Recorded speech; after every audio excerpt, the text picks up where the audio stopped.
जिसमें हम BSc, MSc, engineering mathematics, NET, GATE, इन सब की प्रिपरेशन कर सकते हैं। हमने लास्ट वीडियो में स्टार्ट किया हुआ था topic Laplace transform. Laplace transform की मैं आपको डेफिनेशन करवा चुकी हूँ कि लाप्लास ट्रांसफॉर्म होता क्या है। इसे एलएफटी से लिखा जाता है, मैंने आपको बताया था।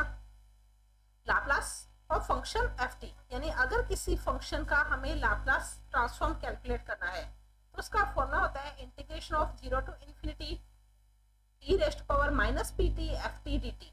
एफ टी यानी लाप्लास के साथ जो फंक्शन होगा वो सेम फंक्शन हम यहाँ पर लिखेंगे। इसके लिए मैंने आपको लाप्लास ट्रांसफॉर्म यूनिटी के लिए प्रूव करवाया था कि L1 को कैलकुलेट किया तो हमारा सॉल्यूशन क्या था 1/p, या t रेस्ट पावर n के लिए हमने लाप्लास ट्रांसफॉर्म किया था, जो सॉल्यूशन हमारे पास आया था factorial of n upon p rest power n+1। इसके अलावा मैंने आपको कुछ फॉर्मूले बताए थे, अगर आप इन्हें सेम मेथड से प्रूव करोगे तो आपका सॉल्यूशन गिवन फॉर्मूला होगा, यानी Laplace of e raised power minus at 1/p plus a के इक्वल होगा by calculation Laplace of cos at p upon p square plus a square and so on. ये मैंने आपको कुछ फॉर्मूले बताए थे। आई होप आप सबने ये फॉर्मूले कर दिए होंगे। नेक्स्ट, लाप्लास से रिलेटेड ही हम कुछ प्रॉपर्टी करेंगे। लीनियरिटी प्रॉपर्टी, फर्स्ट प्रॉपर्टी है linearity property. If f1t and f2t be two function, अगर f1t और f2t दो फंक्शन है एंड f1t यानी f1t फंक्शन के लिए जो लाप्लास ट्रांसफॉर्म है उसे हम f1p लिख सकते हैं। इसी तरह से f2t फंक्शन के लिए जो लाप्लास ट्रांसफॉर्म है उसे हम f2p लिख सकते हैं। देन तो हमें प्रूफ क्या करना है, लाप्लास ट्रांसफॉर्म ऑफ किस फंक्शन का लाप्लास ट्रांसफॉर्म कैलकुलेट करना है हमें, c1 f1t plus c2 f2t के लिए सॉल्यूशन क्या आना चाहिए, c1 Laplace of f1t plus c2 Laplace of f2t, या इसी को हम लिख सकते हैं c1 f1p plus c2 f2p। Okay, अब देखो स्टार्टिंग में मैं बताऊं, अगर f1t और f2t दो फंक्शन है, if f1t and f2t are two function, ये दो फंक्शन है, फिर हमने क्या लिखा है L f1t यानी Laplace of f1t is equal to f1p। ये कैसे लिखा, वैसे तो हमें पता है कि ऐसा होता है, लेकिन हमने लिखा कैसे, देखो मैंने आपको फॉर्मूला दिया था LFT के लिए, यानी FT फंक्शन के लिए Laplace transform integration of with limit 0 to infinity e raised power minus pt ft dt। ये मैंने आपको फॉर्मूला बताया था। अब इसे FP कैसे लिखा, अगर यहाँ पर ये फंक्शन तो सेम होगा, अगर लाप्लास हमें FT के लिए कैलकुलेट करना है तो यहाँ पर फंक्शन सेम होगा।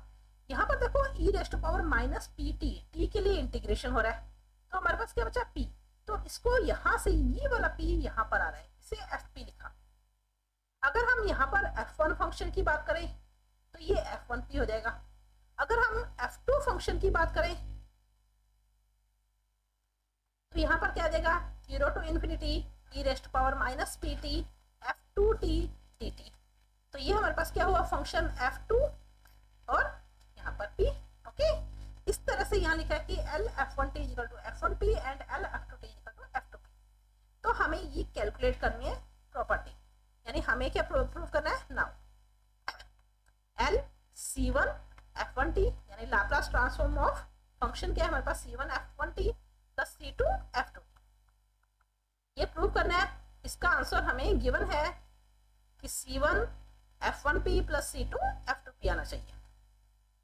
अब देखो इसी फॉर्मूले को अगर हम अप्लाई करें, अगर हमें Laplace of function f1t calculate करना है तो फॉर्मूला क्या है integration of 0 to infinity e raised power minus pt और जो फंक्शन है।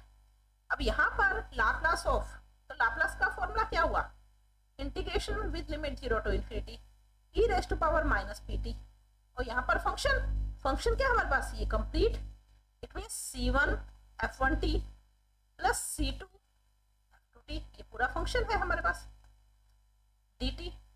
समझ में आया किस तरह से लिखा, लाप्लास ऑफ जो भी फंक्शन गिवन है is equal to integration of with limit 0 to infinity e raised power minus pt function dt।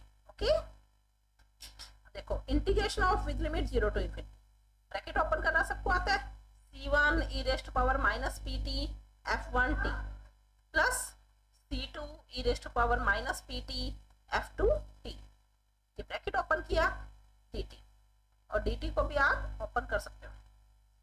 Again is equal to, integration addition में है तो हम अलग अलग कर सकते हैं, तो 0 to infinity c1 e raised to power minus P T f1t dt plus integration of 0 to infinity c2 e raised to power minus P T f2t dt। Okay, समझ में आया कैसे किया? c1 कांस्टेंट है, इंटीग्रेशन में आपको पता है ना कि अगर कुछ कांस्टेंट, कोई कांस्टेंट वैल्यू है तो उससे हम इंटीग्रेशन के बाहर लिख सकते हैं, तो c1 को हमने इंटीग्रेशन के बाहर निकाल लिया क्योंकि इंटीग्रेशन t के रिस्पेक्ट में हो रहा है, तो e raised to power minus P T f1t dt। इसी तरह से सेकंड इंटीग्रेशन में कांस्टेंट क्या है हमारे पास c2, तो c2 को इंटीग्रेशन के बाहर निकाला, integration with limit 0 to infinity e raised to power minus P T f2t dt। Okay, c1, अब ये डायरेक्ट लाप्लास का फॉर्मूला बना ना, e raised to power minus P T f1t dt, तो लाप्लास ऑफ f1t इस तरह से भी लिख सकते हो इसे आप, या इसे आप इस तरह से भी लिख सकते हो f1t। ओके, प्लस में इस c2, फॉर्मूला किसका है 0 to infinity e raised to power minus P T f2t dt, तो लाप्लास ऑफ f2t, या इसी को आप क्या लिख सकते हो c2 f2p, क्योंकि हमें कैलकुलेट करना था। ये यहाँ पर भी p आ रहा है, ये स्मॉल p आ रहा है, चाहे आप इस तरह से स्मॉल p लिखो या इस तरह से लिखो। ओके, आगे समझ में? ये फॉर्मूला किसका हुआ l c1 f1t plus c2 f2t। इस प्रॉपर्टी को हम कहते हैं लीनियरिटी प्रॉपर्टी। किस तरह से लिखा है, आई होप आप सबको समझ में आ गया होगा। फिर भी अगर कोई डाउट हुआ तो आप मुझे कमेंट कर देना, मैं आपको रिपीट करवा दूंगी। ओके, सेकंड देखो, लाप्लास की सेकंड प्रॉपर्टी है फर्स्ट ट्रांसलेशन प्रॉपर्टी, या इसे फर्स्ट शिफ्टिंग प्रॉपर्टी भी कहते हैं। इस प्रॉपर्टी में क्या होता है कि अगर LFT यानी लाप्लास ऑफ FT, जिसे हम FP लिख सकते हैं, किस तरह से ये मैंने अभी आपको बताया, देन हमें प्रूव क्या करना है, लाप्लास ऑफ फंक्शन क्या है e raised to power AT FT, ये सॉल्यूशन किसके इक्वल आना चाहिए FP माइनस A। ओके, देखो किस तरह से करेंगे, इफ हमें गिवन क्या है LFT is equal to FP। Okay, तो हमें प्रूव क्या करना है, Laplace of that Laplace of e raised to power AT FT dt, ये हमें FT सॉरी dt नहीं, ये हमें कैलकुलेट करना है। लाप्लास का फॉर्मूला लगा लेते हैं, लाप्लास ऑफ फंक्शन, जो भी फंक्शन हमें गिवन है, तो फॉर्मूला क्या होता है integration with limit 0 to infinity e raised to power minus P T, ये तो फॉर्मूला है। फंक्शन हमारे पास क्या है, ये फंक्शन है e raised to power AT FT, तो function e raised to power AT FT ये फंक्शन हो गया, और dt मैंने कैसे लिखा e raised to power minus P T, तो फॉर्मूला का, और फंक्शन dt। अब इंटीग्रेशन में क्या है हमारे पास e raised to power P T और e raised to power AT, तो हमने t कॉमन लेके p माइनस a कर दिया, इसे e raised to power p minus a t ft dt देख सकते हैं ऐसा। देखो e raised to power minus p minus a t ft dt, अभी मैंने आपको एक फॉर्मूला बताया था integration of 0 to infinity e raised to power minus P T ft dt, ये लाप्लास ऑफ ft होता है जिससे हम fp लिख सकते हैं। अभी मैंने आपको बताया था ना कैसे लिखा, स्मॉल f, अगर ये f है तो f1 है तो f1, और यहाँ पर p है e raised to power minus P T है तो हमने fp लिख दिया। अब देखो इन दोनों में सिमिलरिटी क्या है, e raised to power minus p की जगह p minus a t function ft dt, integration है इसे हम f, p की जगह क्या है हमारे पास p माइनस a, जो कि हमें प्रूव करना है Laplace of e raised to power AT FT, और हमारा सॉल्यूशन क्या आया e raised FP minus a, ये हमें प्रूव करना था ना। आगे समझ में, सिंपल सी प्रॉपर्टी थी। तो क्वेश्चन में अगर ऐसा आ जाए तो आप डायरेक्ट इसको अप्लाई कर सकते हो कि लाप्लास ऑफ FT है तो उसे FP लिखा जाता है, Laplace of E raised power A T F T है तो उसे एफ पी माइनस ए लिखा जाता है। Okay clear. इसी तरह से next property second translation property, ये इसे सेकेंड शिफ्टिंग प्रॉपर्टी भी कहते हैं। सेम मेथड से करनी है, कुछ भी नया नहीं है, फिर भी मैं आपको बताऊंगी। If L F T is equal to F T, यानी एफ टी फंक्शन के लिए लाप्लास ट्रांसफॉर्म एफ पी है, देन जी टी फंक्शन के लिए लाप्लास ट्रांसफॉर्म हमें कैलकुलेट करना है, जो कि सॉल्यूशन गिवन है, जहां पर जी टी की वैल्यू ग्रेटर देन ए के लिए एफ टी माइनस ए और टी लेस देन ए के लिए 0। ओके देखो सेम मेथड से करेंगे। सबसे पहले तो हमें पता है कि एल एफ टी यानी एफ टी फंक्शन के लिए लाप्लास ट्रांसफॉर्म एफ पी के इक्वल होता है। हमें जी टी फंक्शन के लिए प्रूव करना है, तो L G T is equal to क्या आएगा हमारे पास, फॉर्मूला लगाएं, एल जी टी यानी Laplace of ji T limit integration of 0 to infinity e raised power minus P T, F T की जगह G T function D T. Okay लेकिन G T जो फंक्शन है वो दो पार्ट्स में डिवाइड है, ए से ग्रेटर और ए से लेस, तो इसी 0 टू इन्फिनिटी को हम 0 to a e raised power minus P t g t D t इस तरह से लिख सकते हैं, प्लस ए टू इन्फिनिटी दो पार्ट्स में डिवाइड कर लिया ना, a to infinity e raised power minus P t g t D T. Okay 0 से ए यानी ए से स्मॉल वैल्यू है, उस कंडीशन में जी टी की वैल्यू देखो हमारे पास क्या है 0, अगर टी की वैल्यू ए से स्मॉल है तो जी टी का सॉल्यूशन क्या है 0, इट मींस ये पार्ट तो 0 हो जाएगा। अगर टी की वैल्यू ए टू इन्फिनिटी यानी ए से ग्रेटर है तो जी टी की वैल्यू हमें गिवन है एफ टी माइनस ए के इक्वल, तो जी टी की जगह हम क्या लिख लेंगे एफ टी माइनस ए डी टी। ओके अब यहाँ पर देखो जितने भी मैंने आपको फॉर्मूले करवाए हैं तो सब फॉर्मूला में यहाँ पर एफ टी डी टी होता है, लेकिन यहाँ पर टी माइनस ए आ गया, तो उसके लिए हम क्या करेंगे, हम टी माइनस ए को एज्यूम कर लेते हैं ताकि हमारे पास ये एफ टी माइनस ए ना रह के एक सिंगल वैल्यू रह जाए। तो D T integration D T के लिए है, तो डी टी क्या हो गया हमारे पास डी एस, ये वैल्यू हम एल जी टी में पुट कर देते हैं।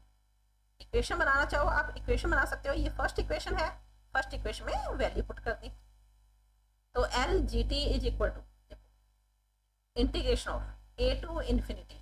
अब देखो अगर टी की वैल्यू हमारे पास ए है, अगर हम टी माइनस ए को एस पुट करें डी टी डी एस यानी इंटीग्रेशन हमारे पास किसके रिस्पेक्ट में होगा, एस के रिस्पेक्ट में होगा, तो लिमिट भी एस के लिए होगी ना। तो देखो अगर टी की वैल्यू ए है तो एस की वैल्यू हमारे पास क्या हो जाएगी 0, अगर टी की वैल्यू इन्फिनिटी है तो एस की वैल्यू इन्फिनिटी रहेगी।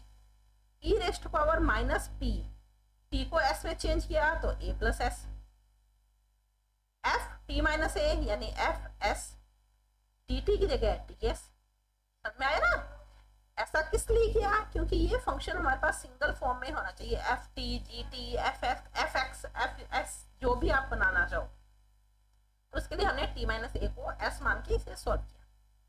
फिर से सॉल्व करें तो 0 टू इन्फिनिटी, ब्रैकेट ओपन किया तो e raised power minus p a e raised power minus p s f s d s, s के लिए इंटीग्रेशन है तो e raised power minus a p ये कॉन्स्टेंट हो गया, 0 to infinity e raised power minus p s f s d s, कौन सा formula बन गया, e raised power minus P T F T D t, लेकिन टी की जगह तो एस आ गया, पी की जगह पी है, तो ये क्या हो जाएगा हमारे पास f p Laplace of ji t, ये हमें प्रूव करना था।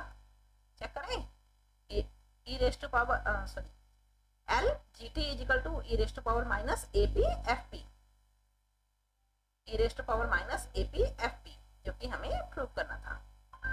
आगे समझ में, it means Laplace of ji t हमारे पास किसके इक्वल होगा, e raised power minus a p f P, लेकिन जी टी की वैल्यू अगर एफ टी माइनस ए और 0 के बीच में इंक्लूड है।